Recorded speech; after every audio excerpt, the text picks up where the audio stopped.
నేను డిఎస్పి హరిత యొక్క వింటూ ఉంటాను. ఆమె చెప్పేటటువంటి స్త్రీల విషయాలలో చెప్పే విషయాలు వింటూ ఉంటాను.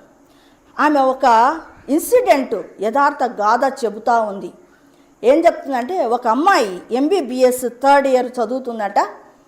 అమ్మాయి 4 రోజులు కనిపించకుండా పోయింది. తల్లిదండ్రులు వేదన పడుతూ పోలీస్ స్టేషన్లో కంప్లైంట్ ఇచ్చారు. కంప్లైంట్ ఇచ్చింటే ఆమె వెతికారు, అంతా చేశారు. వాళ్ళ యొక్క ఇన్వెస్టిగేషన్ ప్రకారము ఆ అమ్మాయిని పట్టుకున్నారు, అబ్బాయిని కూడా పట్టుకున్నారు. ఆ అమ్మాయి అబ్బాయి వచ్చారు, వాళ్ళ ముందర నిలవబడ్డారు. ఆ అమ్మాయిని ఆ డిఎస్పి హరిత గారు ప్రశ్నిస్తూ ఉన్నారు.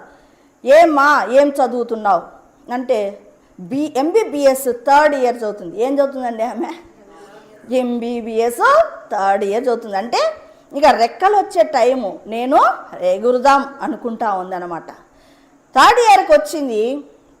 ఇంకా ఆమె 4 రోజులు కనపడకుండా పోయింది. ఎందుకు నువ్వు ఇలాగో చేస్తావు అని అంటే, ఆ అమ్మాయి అంటుందట, చక్కచక్క ఇట్లా బ్యాగ్లో నుంచి ఆధార్ కార్డు చూపించిందట. ఆధార్ కార్డు చూసి, నేను మేజర్.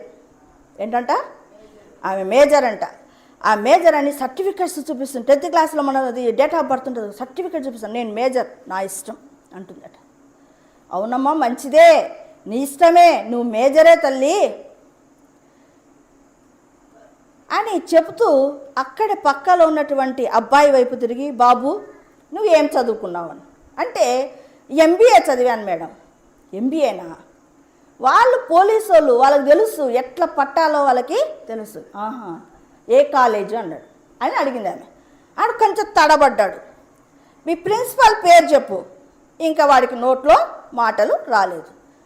కరెక్ట్గా చెప్తావా, నీకేమన్నా వేరే కథ ఏమన్నా చూడాలంటే, నేను బీకామ్ ఫస్ట్ ఇయర్ మేడం. ఏంటి? B Com first year. అవునా, మరి ఈ అమ్మాయి ఎలా పరిచయం అయింది? ఈ ఎంబీబీఎస్ థర్డ్ ఇయర్ చదువుతున్న ఈ అమ్మాయి ఎలా పరిచయం అయిందంటే, రోజు ఈమె మెడికల్ కాలేజీకి వెళ్తుంది మేడం. నేను గోడ మీద కూర్చొని ఆమెకు హాయ్ చెప్తున్నాను. ఇలాగా పరిచయం ఏర్పడింది.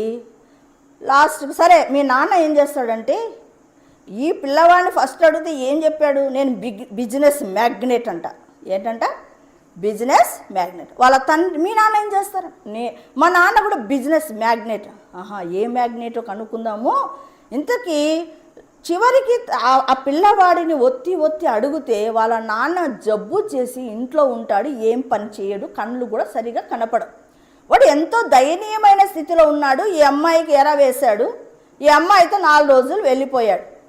ఆ అమ్మాయి అంటుంది, చూసావా, ఇప్పుడే వాడు నీ ముందరనే అబద్ధం ఆడుతున్నాడు అంటే, నేను ఓకే మేడం, అయితే ఏమి, నేను సరి చేసుకుంటాను అంటుంది. ఏం చేసుకుంటుందంట? సరి చేసుకుంటుందంట. సరి చేసుకుని నా జీవితాన్ని నేను కట్టుకుంటాను మేడం. అవును, సరే, బాగానే ఉంది, బాగానే కట్టుకుంటావు. మరి మీ అమ్మ మీ నాయన ఉన్నారు కదా, వాళ్ళని గురించి నువ్వు ఆలోచన చేసినావా అంటే, అదే మేడం, నేను మేజర్ కదా, నాకు హక్కు ఉంది మేడం అంటుందట ఆ పాప.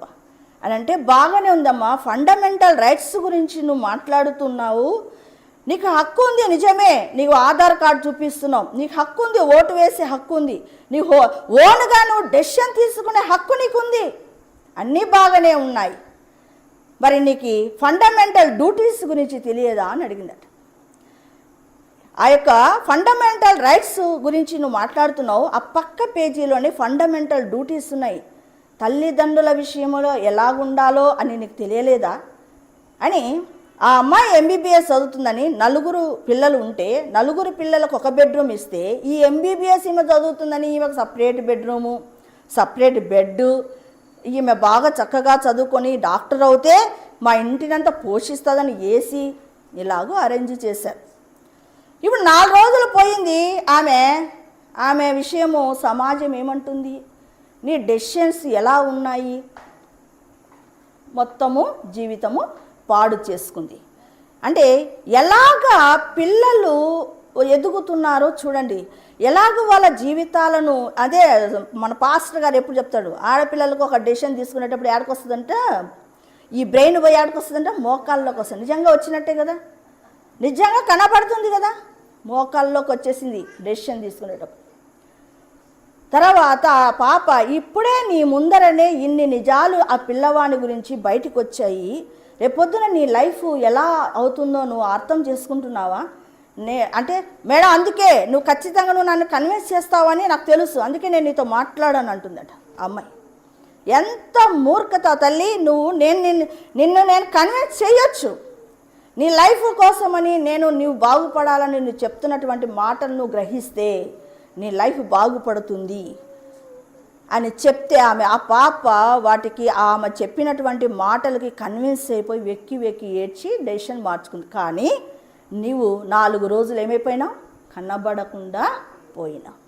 ఆ మచ్చ నీ జీవితంలో అలాగే ఉండిపోతుంది. అంటే ఆడపిల్లలు కొంచెము స్వేచ్ఛ వచ్చే లోపల వాళ్ళ ఆలోచన శైలి మారిపోతుంది. తల్లిదండ్రులైనటువంటి మనము మా పాప చాలా మంచిది, మా పాప అస్సలు అందరిలాగా కాదని అనుకోవడానికి వీలు లేదు. అందుకే కదా నేను ఎప్పుడు కూడా ఒక మాట చెబుతూ ఉంటా. ఏం చెప్తుంటా? బిడ్డల కోసం ఉపవాసం ఉండి ప్రార్థన చేయి. ఇంకొక ఇన్సిడెంట్ చెప్పాలి.